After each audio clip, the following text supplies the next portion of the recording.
따뜻한 냉정. 윤회의 수레바퀴.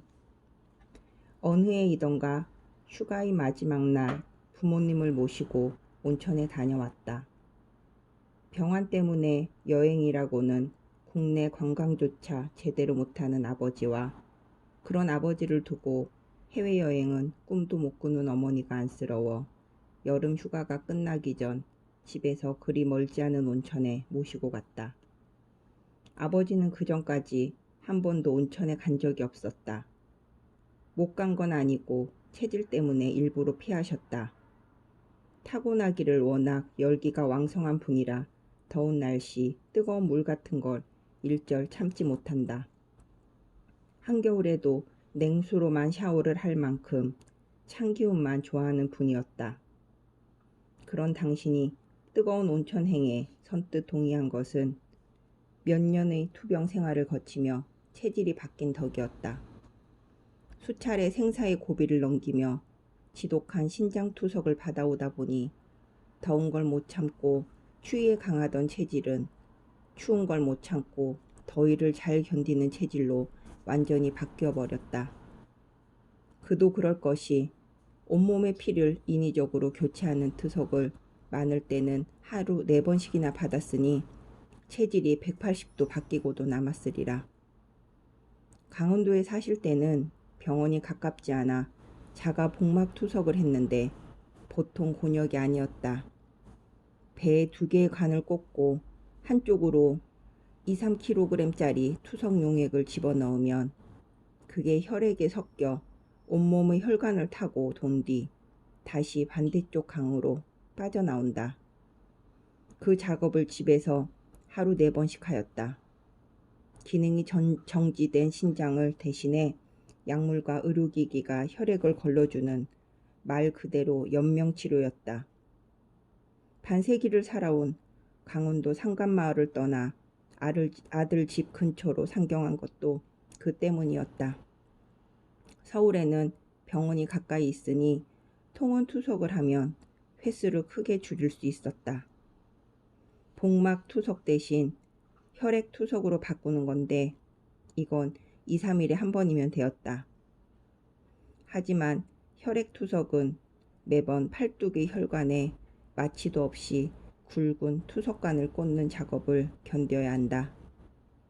가뜩이나 몸이 새할 대로 새해서 혈관도 잘 안 잡히기에 한 번에 서너 군데씩 주사바늘을 찔러야 겨우 관이 연결되었다. 그렇게 삽입에 성공하면 꼬박 4시간을 꼼짝없이 누워 투석을 받았다. 이런 방식으로 견뎌온 시간이 여러 해. 그래서 체질이 바뀌었고 온천에도 가게 되었다. 아버지는 조금 창피해하는 것 같았다. 옷을 벗자마자 수건으로 몸을 가렸다. 강철 같은 팔로 아들을 안아 올리던 젊은 시절의 육신은 온데간데였고 쪼그라든 몸만 남은 것을 어쩌면 초라하게 느꼈는지도 모르겠다. 그래서 나는 일부러 아버지의 몸을 쳐다보지 않았다. 욕탕으로 향하는 복도에서도 내가 등을 보이고 앞장서 걸었다. 느리고 느린 아버지의 걸음이 내 뒤를 따라붙었다. 온천탕은 탈의실에서 한층 아래 꽤 가파른 계단을 걸어 내려가야 들어갈 수 있었다. 아버지는 투석 치료를 시작한 이후로 평지에서도 돌뿌리 같은데 발만 살짝 부딪히면 넘어질 만큼 몸의 근육과 균형 감각을 잃어버리고 말았다. 그래서 계단이나 비탈길은 부축이 필요한데 목욕탕은 바닥에 물기까지 많아 한결 더 위험했다. 조심스럽게 팔뚝을 잡아들였다. 마시멜로처럼 말랑말랑했다. 또 창피해하실 것 같아 소나기에서 힘을 조금 뺐다. 샤워를 마치고 열탕에 몸을 담갔다. 당신 말씀에 따르면 반세기 만에 처음으로 발을 들여놓는 공간이었다. 그런데도 뜨겁다고 힘들어하지 않고 아주 자연스럽게 몸을 탕에 넣었다. 처음에는 허리 아래로만 담그더니 이내 목이 잠기도록 깊숙이 미끄러져 들어갔다. 내가 온천을 다 해보는구나. 그러고는 10분가량을 나란히 앉은 채 우리 부자는 말이 없었다. 평소에도 워낙 대화가 드문 사이였으니 딱히 어색할 일은 아니었다. 돌이켜보면 아버지와 나는 단둘이 밥을 먹어본 기억도 없다시피 했다. 1대1로 대화를 나눠본 일 자체가 손에 꼽을 정도였다. 그날 그 욕탕에서는 서로 마주 보지도 않고 옆으로 나란히 앉았으니 더더욱 어색할 건 없었다. 다만 침묵 속에서 서로의 숨결을 더 잘 들을 수 있었다. 그르렁 그르렁 하며 아버지의 낡은 장기들이 내는 소리. 입욕을 마치고 냉탕에 한번 들어가시겠냐고 여쭙자 이제는 찬물이 아예 싫다고 하였다. 계단을 올라 다시 탈의실로 돌아가는 길에는 내려올 때와 달리 부축을 사양하였다. 괜찮아. 올라가는 건 내려가는 것보다 덜 힘들어. 맞다. 오르막이 내리막보다 오히려 덜 힘든 건지도 모르겠다. 어쩌면 인간의 모든 내리막은 오르막보다 견디기 어려운 일인지도 모른다. 정상을 찍고 아래로 꺾여 내닫는 길과 정상을 향해 위를 바라보며 치닫던 길. 돌이켜보면 어느 쪽이 더 힘들었을까? 아버지는 분명 내리막이 더 힘들어 보였다. 몸으로나 마음으로나 계단에서나 인생에서나.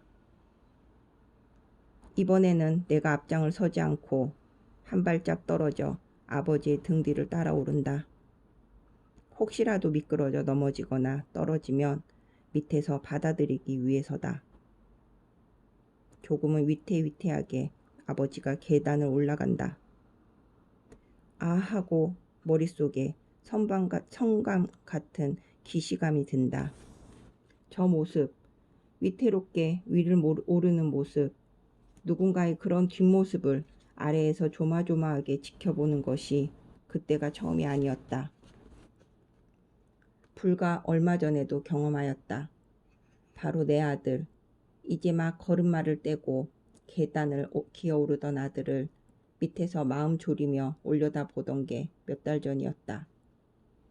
그날 생애 첫 계단에 발을 내딛던 아이의 뒷모습이 마치 데자부처럼 아버지 뒷모습에 겹친다. 내 늙은 아버지의 등을 보는 일은 어느 순간 내 어린 아들의 등을 보는 일과 같은 것이 되어 있었다. 시간을 더 거슬러 올라가면 수십 년 전의 아버지도 내가 서툰 발걸음으로 첫 계단을 오를 때 밑에서 조마조마한 심정으로 지켜보고 계셨을까? 지금의 당신을 내가 그렇게 바라보고 있듯이. 모든 것은 그렇게 돌고 돌아가는 수레바퀴 같았다. 한치의 오차도 없이 바퀴살은 처음 그 자리로 돌아온다. 매 순간 모든 인연이 거역할 수 없는 윤회의 수레바퀴 안에 있었다.